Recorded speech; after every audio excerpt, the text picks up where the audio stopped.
Morning business breakfast షోకు స్వాగతం. Hyderabad still a business destination or an exit door, ఇది economic టైమ్స్లో ఇవాళ ప్రధానంగా వచ్చిన పేజ్ 1 హెడ్లైన్స్. సో హైదరాబాద్ ఇప్పటికీ ఒక ప్రిఫర్డ్ బిజినెస్ డెస్టినేషన్గా కొనసాగుతుందా లేకపోతే ఎగ్జిట్ డోర్ చూపిస్తుందా? ఇది ఇప్పుడు చాలా చాలా కీలకమైన ప్రశ్న ఇది. ఎందుకంటే తెలంగాణ రాష్ట్ర భవిష్యత్ హైదరాబాద్కు పెట్టుబడులు ఆకర్షించడం పైనే ఉంది, అందులో ఎటువంటి సందేహం లేదు. చాలా కంపెనీస్ ఇక్కడ కన్సర్న్స్ వ్యక్తం చేస్తున్నాయి. సో గతంలో ఎల్ఎన్టీ లాంటి సంస్థలు మెట్రో రైల్ ప్రాజెక్ట్ నుంచి వైదొలుగుతామని బెదిరించిన సంఘటన మాదిరిగానే చాలా కంపెనీస్ ఇక్కడ నుంచి వెళ్ళిపోదామన్న ప్రయత్నం చేస్తున్నాయి అన్నది ఎకనామిక్ టైమ్స్ వార్తలోని సారాంశం. సో తెలంగాణ ప్రభుత్వం మేల్కోవాలి, చాలా జాగ్రత్తగా ఉండాలి. ఒక్కసారి ఇన్వెస్ట్మెంట్ సెంటిమెంట్ దెబ్బతిన్నది, నెగిటివ్గా మారింది అంటే ఆ తర్వాత దాన్ని కూడగట్టుకోవడానికి దశాబ్దాల సమయం పడుతుంది, నాట్ జస్ట్ 1 or 2 years. ఎందుకంటే ప్రస్తుతం హైదరాబాద్ను వేధిస్తున్న సమస్య, ఈవెన్ తెలంగాణను వేధిస్తున్న సమస్య పవర్ కట్స్. లాస్ట్ నైట్ కూడా మెజారిటీ ఆఫ్ హైదరాబాద్ నగరంలో 2 నుంచి 3 గంటల పవర్ కట్ నడిచింది. సో చీకటి రాత్రులు, నిద్రలేని రాత్రులు హైదరాబాద్ వాసులు గడుపుతున్నారు. సో పక్క రాష్ట్రంలోనేమో 24/7 పవర్ సప్లై అంటూ మాట్లాడుతున్నారు. సో ఇది ఒక కాంట్రాస్ట్ సిచ్యువేషన్. చాలా జాగ్రత్తగా వ్యవహరించాల్సిన అంశం అండ్ కష్టపడి పనిచేయాల్సిన సమయం ఇది. తేలిగ్గా సీరియస్గా తీసుకోవాల్సిన అంశాలని తేలిగ్గా తీసుకోకూడని సమయం. చాలా జాగ్రత్తగా ఉండాలి. ఎందుకంటే అందరం కలిసి చెమటోడ్చి సాధించుకున్నది బ్రాండ్ హైదరాబాద్కు ఉన్న ఒక స్ట్రాంగ్ ఇమేజ్, దాన్ని నిలబెట్టుకోవడం, కాపాడుకోవడం అందరి బాధ్యత. ఇక మార్కెట్స్ పరిస్థితికి వస్తే, స్టాక్ మార్కెట్స్ ఈ ఉదయం ఏషియన్ మార్కెట్స్లో వీక్ ట్రెండ్ కనిపిస్తుంది. నష్టాలతో కూడిన ట్రేడింగ్ చూస్తున్నాం. SGX Nifty weak opening indicate చేస్తుంది, సుమారుగా 50 పాయింట్ల నష్టంతో ట్రేడ్ అవుతూ. So last week Dow Jones, S&P లాంటి ఇండిసెస్ 1.5 to 1.7% లాభాలతో ముగిశాయి. అయితే మనం మార్కెట్స్లో మాత్రం నిఫ్టీ సెన్సెక్స్లు ఫ్లాట్గా క్లోజ్ అయ్యాయి. నిఫ్టీ జస్ట్ 0.2% లాభపడింది లాస్ట్ వీక్ మొత్తం మీద. అలాగే మిడ్ క్యాప్స్ అండర్ పెర్ఫార్మ్ చేశాయి. మిడ్ క్యాప్ ఇండెక్స్ 0.6% నష్టపోయింది. సో ప్రధానంగా ఎమర్జింగ్ మార్కెట్స్లో మన మార్కెట్స్ ఇప్పటిదాకా అవుట్ పెర్ఫామ్ చేస్తూ వచ్చాయి. కొద్దిగా ఇక్కడ నుంచి మిడ్ క్యాప్స్లో ప్రధానంగా వస్తున్న కరెక్షన్ కారణంగా కొంత అండర్ పెర్ఫామ్ చేసే అవకాశం కనిపిస్తుంది. అండ్ ఈ వారం చాలా కీలకమైన పరిణామాలు చోటు చేసుకోబోతున్నాయి మార్కెట్స్లో. కోల్ బ్లాక్ ఎలొకేషన్ స్కామ్పై సుప్రీంకోర్టు నిర్ణయం వెలువడబోతోంది. ఈ వారం వెలువడుతుందన్న అంచనాలు మార్కెట్స్లో ఉన్నాయి. ఎందుకంటే చీఫ్ జస్టిస్ రిటైర్ అవుతున్నారు కాబట్టి ఈలోగా దీన్ని కోల్ బ్లాక్ స్కామ్ సంబంధించిన నిర్ణయాన్ని వెలువరించి వెళ్తారన్న అంచనా ఉంది మార్కెట్స్లో. అలాగే గ్యాస్ ప్రైస్ మీద కూడా ప్రధాని యుఎస్ పర్యటన ఉంది కాబట్టి యుఎస్ పర్యటన కోసం ఆయన 27న బయలుదేరి వెళ్తున్నారు. ఈలోగా గ్యాస్ ప్రైస్ సంబంధించిన నిర్ణయం కూడా తీసుకుంటారన్న అంచనా మార్కెట్స్లో ఉంది. అలాగే సెప్టెంబర్ F&O సిరీస్ ముగియబోతోంది. అండ్ ఈ 3 ప్రధానమైన కీలకమైన సంఘటనలు మార్కెట్ సంబంధించి మార్కెట్ గమనాన్ని నిర్దేశించబోయే సంఘటనలు ఇవి. అండ్ వీటితో పాటు ఎఫ్ఐ ఫ్లోస్ బాగా తగ్గాయి ఈ మధ్య. లాస్ట్ వీక్ మనం చూస్తే ఆల్మోస్ట్ లాస్ట్ 2 daysలో అసలు ఎటువంటి మూవ్స్ చేయలేదు ఎఫ్ఐఎస్. అండ్ ఇదే కొంత నెగిటివ్ సెంటిమెంట్కి కారణంగా కూడా మనం చెప్పుకోవచ్చు. అండ్ మిడ్ క్యాప్స్లో మనం సుజలాన్ లాంటి స్పెక్యులేటివ్ స్టాక్స్తో పాటు వీకెండ్లో అరవింద్ వోల్టాస్ లాంటి స్టాక్స్లో కూడా మనం లాంగ్ అన్వైండింగ్ చూసాం, పొజిషన్స్ తగ్గడం చూసాం, నష్టాలు కూడా చూసాం. సో క్వాలిటీ మిడ్ క్యాప్స్లో కూడా మనం కరెక్షన్స్ చూసే సమయం కొంత మనకు కనిపిస్తుంది, అవకాశం కనిపిస్తుంది. సో ట్రేడర్స్ కావచ్చు, షార్ట్ టర్మ్ ఇన్వెస్టర్స్ కావచ్చు, మిడ్ క్యాప్స్లో అప్రమత్తంగా ఉండాలి. మేబీ లాంగ్ అన్వైండింగ్ వెళ్ళటం కూడా కొంతవరకు, ప్రాఫిట్ బుకింగ్ చేయడం కూడా కొంతవరకు శ్రేయస్కరంగా కనిపిస్తుంది. Of course long term trend intact బులిష్గానే ఉంది. షార్ట్ టు మీడియం టర్మ్ కొంత కరెక్షన్ వచ్చే అవకాశం కనిపిస్తుంది మిడ్ క్యాప్స్లో. ఇక స్టాక్స్ టు వాచ్ లిస్ట్లో Punjab national bank 5:1 stock split కోసం సిద్ధమవుతోంది. అలాగే శారదా క్రాప్కెమ్ ఈ మధ్యనే ఐపీఓకి వచ్చిన కంపెనీ. ఈ కంపెనీ షేర్లు రేపు లిస్ట్ కాబోతున్నాయి. ఎటువంటి ప్రైస్ దగ్గర లిస్ట్ అవుతాయి? చాలా ఓవర్ సబ్స్క్రిప్షన్ లెవెల్స్ చూస్తే 60 times ఓవర్ సబ్స్క్రిప్షన్ వచ్చిన ఇష్యూ ఇది. సో చాలా స్ట్రాంగ్ ఇంట్రెస్ట్ ఉన్న కౌంటర్ కూడా. ఎటువంటి లిస్టింగ్ ఈ కంపెనీ రేపు ఓపెన్ కాబోతోంది ట్రేడింగ్ అన్నది ఆసక్తికరమైన అంశం. మార్కెట్స్ పరిస్థితి గురించి మాట్లాడేందుకు మనతో అనలిస్ట్ సిద్ధంగా ఉన్నారు. సో లాస్ట్ వీక్ కూడా మనం చూసాం ఫ్లాట్గా క్లోజ్ అయ్యాయి బోత్ సెన్సెక్స్ నిఫ్టీలో. అయితే మిడ్ క్యాప్స్లో మాత్రం కరెక్షన్ చూసాం. సో ఈ కరెక్షన్ ట్రెండ్ ఏదైతే ఉందో అది ఇంకా పుంజుకుంటుంది, ఇంకా మరికొంత కరెక్షన్ ఉంటుంది అనుకుంటున్నారా, లేకపోతే ఇది ఒక బయింగ్ ఆపర్చునిటీకి తీసుకొని కొనుక్కోవచ్చు అనుకుంటున్నారా? Yeah generally across the board correction మాత్రం జరగలేదండి. ఎస్పెషల్లీ ఫార్మస్యూటికల్స్ లో we've seen extremely strong buying. Even on Friday కూడా చాలా స్ట్రాంగ్ బాయింగ్ చూసాం మనం. ఎస్పెషల్లీ మనకి ఏపీకి చెందిన గ్రాన్యూల్స్ ఇటువంటివి అయితే ఆల్మోస్ట్ 20% సర్క్యూట్ అప్పర్ సర్క్యూట్ లో లాక్ అయి ఉన్నాయి. సో ఇట్లా మనకి అక్రాస్ ద బోర్డ్ కాకుండా స్పెసిఫిక్లీ టెక్నాలజీ ఫార్మా మినహాయిస్తే మిగిలిన సెక్టర్స్ అన్నింటిలో మనం నష్టాలు చూసాం. యా డిఫెన్సివ్స్ ఫ్లేవర్ కొంత కనిపించింది. Auto ancillary and IT and pharma ఈ మూడు తప్పించి. సో జనరలీ మాత్రం డెఫినెట్లీ మనకి 8,000 to 8,200 రేంజ్ లో కొద్దిసేపు కొనసాగుతుందండి market. Probably till the results all out. మనకి September results almost October end దాకా they will start flowing in అండి. సో ఈ లోపల that will be one of the ideal times to really buy stocks. Consolidation zone లో ఉంటుంది. Specifically stock specific కానివ్వండి లేకపోతే sector specific గానే యాక్షన్ అనేది మనం చూడగలుగుతాం. సో మనకి నెక్స్ట్ 1 month లో వచ్చే ఆపర్చునిటీ అంటే post September 30th results flowing in అయినప్పుడు అప్పుడు వచ్చే ఆపర్చునిటీ మాత్రం డెఫినెట్లీ యూజ్ చేసుకోవాలని చెప్తానండి. ఎందుకంటే మేజర్ వీక్నెస్ అంటూ మనకి ఏం కనబడదు. మనకి లాస్ట్ ఫ్యూ ట్రేడింగ్ సెషన్స్ లో ఎఫ్ఐఎల్ లల్ కనిపించింది కాబట్టి probably after the results they may again take a call to buy some stocks. ఈ లోపల కొద్దిగా maybe about 10 to 15% correction individual stocks లో సెక్టోరియల్లీ కొద్దిగా మనం చూసినా కానీ overall market about 5 to 7% correct అవుతుందని మనం ముందరే చెప్పుకుంటున్నాం. దట్ మే అగైన్ హ్యాపెన్ అండి. Probably about 7850 to 7900 also we may test. So అది మనం ఒక మంచి ఆపర్చునిటీగా యూజ్ చేసుకుని definitely one should buy into stocks అండి. అండ్ నెక్స్ట్ 3 to 6 months లో కూడా ఒక ఎస్ఐపి చేస్తే చాలా బాగుంటుంది. లేదా అట్లీస్ట్ 2 or 3 ప్రైస్ పాయింట్స్ లో మాత్రం స్టాక్స్ తప్పకుండా కొనాలి. పోస్ట్ సెప్టెంబర్ క్వార్టర్ రిజల్ట్స్ మనం ఎట్లాగో ఫెస్టివల్ సీజన్ ఉంటుంది కాబట్టి ఎస్పెషల్లీ కన్సంప్షన్ లెడ్ స్టాక్స్ అనేది definitely will see a lot of action. Automobiles కానివ్వండి, ప్యాసింజర్ కార్స్, 2 wheelers, అట్లాగే దాని పెరిఫరీ ఆటో యాన్సిలరీ ఇండస్ట్రీ ఇవన్నీ కూడా మనం definitely we should take into action అండి. Only construction, real estate and infrastructure companies it will take some more time. ఎందుకంటే మనకి credit offtake అంతగా కనిపించలేదని బ్యాంకర్స్ చెప్తున్నారు. అండ్ ఎస్బీఐ వాళ్ళు ఫస్ట్ డిపాజిట్స్ మీద ఒక 0.25 basis points ఇంట్రెస్ట్ రేట్స్ కూడా తగ్గించారు.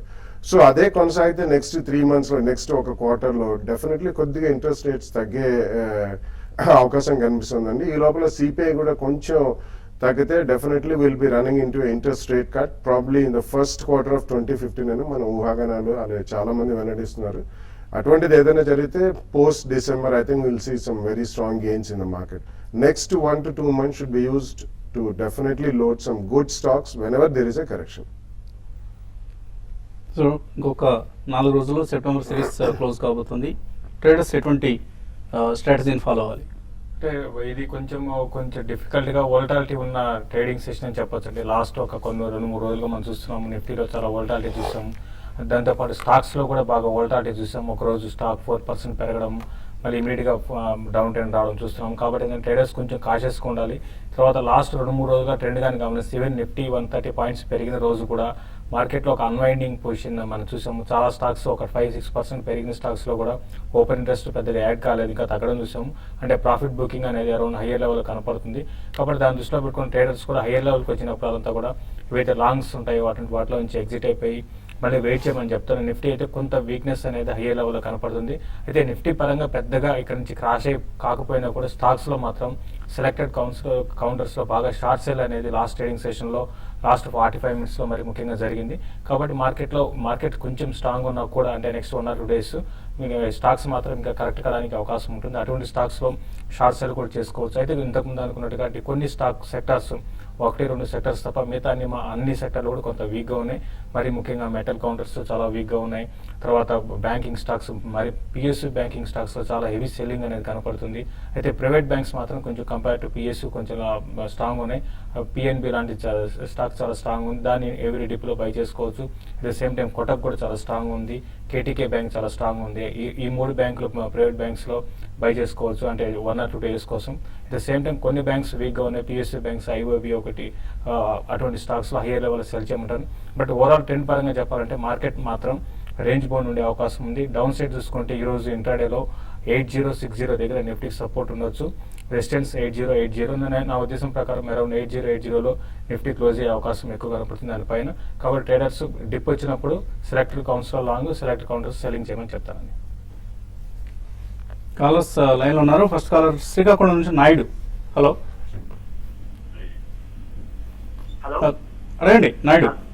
సార్ నమస్తే సార్. నమస్తే. మేము షేర్స్ ఎంటర్ అవ్వాలనుకున్నాము. ఎలా ఎంటర్ అవ్వాలి, ఎట్లా తెలుసుకోవాలి, కొంచెం చెప్తారు సార్. దేనిలో ఎంటర్ అవుదాం అనుకుంటున్నారు? ఇది సన్ఫార్మా కొనాలనుకుంటున్నాం, ఎలా కొనాలి, ఎక్కడ ఎంటర్ అవ్వాలి? ట్రేడింగ్ కోసమా ఇన్వెస్ట్మెంట్ కోసం అడుగుతున్నారా? ఇన్వెస్ట్మెంట్ లేదు సార్, ట్రేడింగ్ కాదు, ఇన్వెస్ట్మెంట్ ఒక 5-6 years కి. 5-6 years కోసం సన్ఫార్మా కొనాలనుకుంటున్నారు, కొనుక్కోవచ్చు. డెఫినెట్ గా అండి. 5-6 years అంటున్నారు కాబట్టి మీరు పెద్దగా రేట్ చూడాల్సిన అవసరం లేదండి. ఈ మధ్యకాలంలో దాంట్లో రావాల్సిన రీజనబుల్లీ స్ట్రాంగ్ నెగిటివ్ న్యూస్ అనేది వచ్చింది. సో ఇది చాలా స్టడీ షేర్ అండి, లో బీటా షేర్ కాబట్టి straight away you can buy at the first price point అండి. ప్రాబ్లీ నెక్స్ట్ 1-2 months లో అబౌట్ 5% మాక్సిమం కరెక్షన్ ఉండొచ్చు, 40 to 50 rupees. సో అలా అయినప్పుడు సెకండ్ ప్రైస్ పాయింట్ లో కొనుక్కోండి, but you can straight away by. తర్వాత ఖమ్మం నుంచి రాంబాబు లైన్లో ఉన్నారు. Hello sir, good morning. ఆలోచన అండి. Good morning. సార్, నా దగ్గర ఏడిఎఫ్ ఫుడ్స్ అను ఏడీ షాపులో ఉన్నాయండి కొన్ని, ఇంకా కొన్ని బాగా కొన్నాను. 2 షేర్స్ వాటి గురించి బాలగారు ఇప్పుడు ఒమాక్స్ ఆటో ఒకటి హోల్డ్ చేయమంటారు. ఈ 3 బాలగారు ఏమన్నా? Omax auto and ADF foods I think you can hold definitely అండి. ఎందుకంటే మనకి ADF foods is one of the largest producers of processed mushrooms, agro Dutch foods అనేది. సో ఫుడ్ రంగానికి కూడా, and they are one of the largest exporters also, not only manufacturers, largest exporters. So food products and consumption led theme కాబట్టి తప్పకుండా it will be reasonably good అండి. You can hold on to that. Omax auto definitely it's one of the late entrants and it has been participating really strong in the last few sessions అండి. Definitely అది కూడా hold చేయమని చెప్తానండి. Eris agro president. Aries Agro is one of the it's one of the largest producers and niche segment and micro nutrients చేస్తారు. ఇది rather study share అండి, దో agro రంగానికి చెందినైనా కానీ. So I think you can by next 2 or 3 year వ్యూతో కొనుక్కోండి మీరు. ఎందుకంటే దీనికి పెద్ద సీజనాలిటీ ఉండదండి. ఎందుకంటే మైక్రో న్యూట్రియంట్స్ లో వాళ్ళు సాయిల్ టెస్టింగ్ చేసాక ఏ న్యూట్రియంట్స్ డెఫిషియన్సీ ఉందో అవన్నీ కూడా సప్లై చేస్తుంటారు. It's decent company, you can go ahead. Thallus line ఉన్నారు. తర్వాత కాలర్ కరీంనగర్ నుంచి సంతోష్. హలో గుడ్ మార్నింగ్ అండి, వసంత్ గారు. మార్నింగ్. వచ్చేసి బాలగారు అండి. ఎల్ఐసి ఫైనాన్షియల్ 240 బయింగ్ ఉందండి నాది ఆల్రెడీ 2 years బ్యాక్. సార్ ఇది ప్రాఫిట్ బుక్ చేసుకోమంటారా లేకుంటే హోల్డ్ చేయమంటారా? అలాగే జ్యోతి స్ట్రక్చర్ లో బై చేద్దాం అనుకుంటున్నాను, చేయొచ్చా? అర్థం డెఫినెట్లీ జ్యోతి స్ట్రక్చర్ బై చేయొచ్చండి. ఎల్ఐసి హౌసింగ్ ఫైనాన్స్ కూడా I think you should keep it అండి. అంటే మీరు ఆల్మోస్ట్ 2 years బ్యాక్ కొన్నారు 240లో, అబౌట్ 320 దరిదాపుల్లో ఉందండి. But it's second largest finance company, housing finance company after HDFC. So ఇది మీకు స్టడీ రిటర్న్స్ ఇస్తుందని, it's not a multibagger type of a story. So any time you can get about 20-25% profits ఇక్కడ నుంచి. Probably you can book once and reenter at a lower level అండి. But definitely housing finance రంగంలో ఇది ఒక దిగ్గజం అనే చెప్పాలి. So మీరు లాంగ్ టర్మ్ ఇన్వెస్టర్ కాబట్టి డెఫినెట్లీ హోల్డ్ చేయమని చెప్తానండి. తర్వాత కాకినాడ నుంచి ప్రసాద్. హలో అడగండి Prasad. Sir good morning sir. Good morning, అడగండి. అది జేపీ అసోసియేట్స్ ఒక 3 months కోసం అని తీసుకోవచ్చు సార్? 3 months కోసం జేపీ అసోసియేట్స్ తీసుకోవచ్చు. ఒకటే లెవెల్ చూస్తే కొంత చాలా వరకు అట్రాక్టివ్ గా అనిపిస్తుంది, కానీ బట్ పెద్దగా పెరుగుతుందంటే ఎక్స్పెక్ట్ చేయలేమండి. దీనికన్నా మీరు 3 months కోసం మీరు తీసుకోవాలనుకుంటే హై బీటా స్టాక్స్ లో, అదర్ స్టాక్స్ లోకి వెళ్ళమని చెప్తాను. దీనికి రిస్క్ రివార్డ్ రెండు కూడా చాలా హెవీగా ఉన్నాయి. ఒక 10-15% పెరగడానికి అవకాశం ఉంది, ఈవెన్ 10%-15% తగ్గడానికి కూడా అవకాశం ఉంది. కాబట్టి బెటర్ ఏంటంటే ఇంత న్యూస్ ఫ్లో ఉన్న స్టాక్ ని అవాయిడ్ చేయడం బెటర్. దీనికన్నా వేరే స్టాక్స్ ఉన్నాయి, వాటిలో ఇన్వెస్ట్ చేసుకోమని చెప్తానండి. మరొక కాలర్ లైన్ ఉన్నారు. హలో అడగండి, ఎక్కడి నుంచి మాట్లాడుతున్నారు? సార్ గుడ్ మార్నింగ్ సార్, నా పేరు ప్రసాద్ అండి. అడగండి. నేను అలోక్ ఇండస్ట్రీస్ 13.40 బై చేశానండి. ఇప్పుడు దాన్ని యావరేజ్ చేసుకోవచ్చు అండి ఏమన్నా 11 rupees 12 rupees లో, లేకపోతే వద్దంటారు?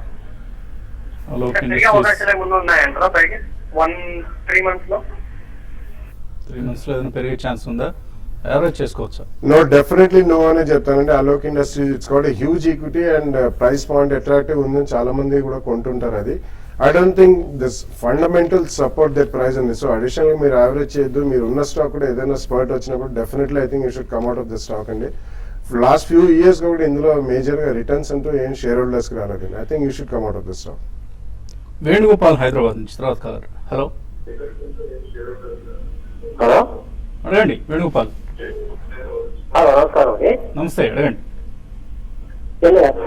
ప్రైమ్ ఫోక్స్ తీసుకున్నానండి 60 rupees లో. ప్రైమ్ ఫోక్స్ దాని ఎలా ఉందండి? ప్రైమ్ ఫోకస్ రూపాయలు కొన్నారు.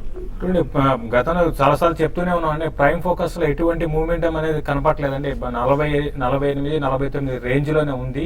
ఎటువంటి బ్రేక్అవుట్స్ ఈ స్టాక్ లో రావట్లేదండి. గత 3 నెలల నుంచి కూడా ఇదే రేంజ్ లో ఉంది. నేను అనుకోవడం కొన్ని రోజులు ఇదే విధమైన ట్రెండ్ ఉంటుందండి.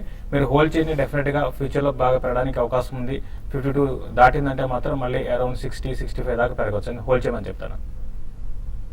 వెంకటేశ్వర్లు గుంటూరు నుంచి తర్వాత కలర్. హలో, గుడ్ మార్నింగ్ అండి వసంత్ గారు. Good morning.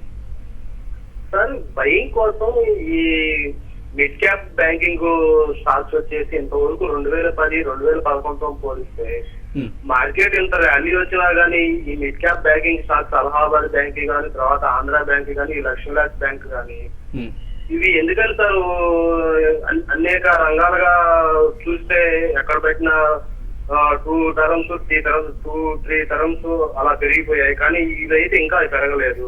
కానీ ఏదైనా ర్యాలీలో ఏదైనా పెరగవచ్చు. అలానే Sintex industries first best buying అవుతుందా లేదా? ఓకే, సో ఎందుకు public sector banks special mid cap banks పెరగడం లేదు? ఇంకా అండర్ పెర్ఫార్మెన్స్ కొనసాగుతుందా, లేకపోతే ఇక్కడ నుంచి ఏదైనా టర్న్ అరౌండ్ కనిపిస్తుంది? నో, డెఫినెట్లీ నో అండి. ఎందుకంటే ఈవెన్చువలీ మార్కెట్ లో ఎప్పుడు కూడా fundamentals only rule the price. కాబట్టి ఈ స్పెసిఫిక్ బ్యాంక్స్ మీరు మెన్షన్ చేసిన ఎందుకు పెరగట్లేదు అంటే బికాస్ ఆఫ్ ద ఫండమెంటల్స్ అండి, purely because of the fundamentals. Last 2-3 years కూడా మనకి కొన్ని mid cap and even small cap banks like City Union Bank ఇటువంటివన్నీ కూడా, Yes Bank, IndusInd Bank more than double అయినా లాస్ట్ 2 years తో పోల్చుకుంటే మాత్రం. సో స్పెసిఫికలీ మనకి ఏదైనా ఒక పర్టికులర్ స్టాక్, అది బ్యాంకే కావచ్చు, ఇతర ఏ కౌంటర్ అయినా కావచ్చు, if it's not growing that means fundamentals don't support it. So అటువంటి మీ దగ్గర ఉంటే మాత్రం డెఫినెట్లీ స్విచ్ ఓవర్ అవ్వమనే చెప్తానండి. డెఫినెట్లీ ఇప్పుడు నెక్స్ట్ 1 or 2 months లో చిన్న స్పర్ట్ వచ్చింది, ఎందుకంటే బ్యాంకింగ్ ఇండెక్స్ కూడా 16,000 అబోవ్ కోట్ అవుతుంది. So in my opinion, you should switch over to better performing banks, or maybe NBFCs, there are better alternatives to banks అనే చెప్పొచ్చు. సో పెద్ద బ్యాంక్స్కి వెళ్ళండి. ఒకవేళ మీరు బ్యాంకింగ్ రంగంలో ఉండాలనుకుంటే మేబీ హెచ్డిఎఫ్సి బ్యాంకో, యాక్సిస్ బ్యాంక్ అటువంటి బ్యాంక్స్ వెళ్ళండి. అలహాబాద్ బ్యాంక్, లక్ష్మీ విలాస్ ఇటువంటి వాటి నుంచి ఎగ్జిట్ అయిపోండి కావాలంటే. సిరి హైదరాబాద్ నుంచి లాస్ట్ కాలర్. హలో, హలో, అడగండి సిరి. గుడ్ మార్నింగ్ అండి. Good morning. First of all I have to mention one thing అండి. కుటుంబరావు గారు ప్లస్ బాలసుబ్రహ్మణ్యం గారు, అశ్విని గుజ్రాల్ గారు, వీళ్ళు ముగ్గురు నాకు మార్కెట్ టీచర్స్ అండి. Actually I have to ask about 4 stocks అండి. One thing is SMS Pharma, second is Sudarshan chemicals, and third one is V-Guard, fourth one is Balkrishna industries అండి. ఈ 4 తీసుకోవచ్చా కరెంట్ ప్రైస్ లో? నాలుగు కూడా మంచి performing companies. Yeah, SMS Pharma ఒకటేనండి. After this sold out their majority business, residual business మళ్ళీ కొద్దిగా రివైవల్ లో ఉందండి. I think you can selectively buy it because most of the pharma mid and small cap stocks are performing. దాని తర్వాత మీరు mention చేసిన all Balakrishna industries ఇటువంటి అన్ని కూడా 3 స్టాక్స్ మెన్షన్ చేశారు. All 3 are really good and V-Guard, Balkrishna industries ఇవన్నీ కూడా ఒకటేసారి కాకుండా at least 2 price points there can always be 5-7% correction, but fundamental they are very strong stocks అండి. So at least with 2-3 year view అయితే మాత్రం తప్పకుండా మిమ్మల్ని కొనమని చెప్పాను. First price point straight away you can buy, maybe 5-7% down the line you can buy at the second price point, but please do by. Emails లో మధుబాబు అడుగుతున్నారు, Munjal Shewa 180లో ఉన్నాయి, hold or exit? Hold చేయమని చెప్తానండి. అలాగే కిర్లోస్కర్ ఆయిల్ గతంలో Kutumbarao recommend చేస్తారు, ఇప్పుడు లాస్లో ఉన్నారు ఆయన. లాస్ బుక్ చేయొచ్చా, హోల్డ్ చేయొచ్చా? No, I think you should hold and Kirloskar is a good group and a very silent performing group, but you should hold it. NMDC Syndicate Bank ఈ రెండు పెరగడం లేదు కాబట్టి దీని నుంచి JK Lakshmi and VA Tech Wabag shift అవుదాం అనుకుంటున్నారు Ganapathi Rao. Correct పద్ధతి అనేది అంటే మీరు ఇమీడియట్ ట్రెండ్ కోసం అయితే మీరు డెఫినెట్గా మీరు దీంట్లో నుంచి ఎగ్జిట్ అయిపోయి మీరు ఎంటర్ కమని చెప్తానండి. ల్యాంకో 24 రూపాయలు కొన్నారు, తేజారెడ్డి. దీని నుంచి ఎన్సీసీకి షిఫ్ట్ కావచ్చా? రెండు కూడా సేమ్ ఒకే టైప్ చెందిన స్టాక్స్ అండి, రెండు కూడా డెట్స్ ఉన్నాయి కాబట్టి మీరు అబ్జర్వ్ చేసిన కరెక్ట్ అండి. NCC is coming out of the woods, so it's కొంత బెటర్, రిలేటివ్లీ బెటర్ పొజిషన్లో ఉంది. సో షిఫ్ట్ అవుట్ అనేది definitely it will yield good results. Lakshmi Santhala అడుగుతున్నారు, బాంబే డైయింగ్ 78లో, జైన్ ఇరిగేషన్ 96లో, DLF 185లో హోల్డ్ చేస్తున్నారు, hold or exit? I think on spurts you should exit and all the 3 stocks definitely. DLF actually I think you should exit immediately. Jain irrigation and Bombay dam కూడా అంతగా returns ఇచ్చే అవకాశం కనిపించలేదు రాబోయే, ఎందుకంటే జైన్ కి మెయిన్ సీజన్ ఖరీఫ్ కూడా అయిపోయింది and it's subsidy based business. I think it should come out of even Bombay dam. Adarsh Kumar, Canara Bank 401లో కొన్నారు, ఏఆర్బి 249లో కొన్నారు, హోల్డ్ చేయొచ్చా? ఏఆర్బి మీరు హోల్డ్ చేయమంటారు. ఈవెన్ కెనరా బ్యాంక్ కూడా ఇమీడియట్ ట్రెండ్ అయితే కొంచెం వీక్ ఉన్నా కూడా మళ్ళీ లాంగ్ టర్మ్ లో మళ్ళీ ట్రెండ్ అప్ ట్రెండ్ రావడానికి అవకాశం ఉంది, హోల్డ్ చేయమని చెప్తాను. ఈ భాస్కర్ అడుగుతున్నారు, Atul auto SMS pharma 6 months కోసం తీసుకోవచ్చు ఇక్కడ? అతుల్ ఆటో డెఫినెట్లీ ఎస్ అండి. ఎస్ఎంఎస్ ఫార్మా మీరు తీసుకుని definitely you should put a stop loss on the trailing basis and definitely కొంచెం ఎక్కువ టైం హొరైజన్ పెట్టుకోవాల్సి ఉంటుంది. ఎస్ఎంఎస్ ఫార్మాలో వికేటీ ఫార్మా రీసెంట్ గా కొత్త యూనిట్ ని కూడా కంపెనీ స్టార్ట్ చేయడం జరిగింది. వీటన్నిటి నుంచి కొంచెం ప్రొడక్షన్ బయటకు వచ్చి కంపెనీ ఫండమెంటలీ మరింత స్ట్రెంగ్త్ చూపించాలంటే కొంచెం టైం పడుతుంది. You should at least have 12 to 24 months time for SMS pharma. So ఇది ఇవాల్టి బిజినెస్ బ్రేక్ఫాస్ట్. మధ్యాహ్నం మళ్ళీ స్మార్ట్ న్యూస్లో కలుద్దాం.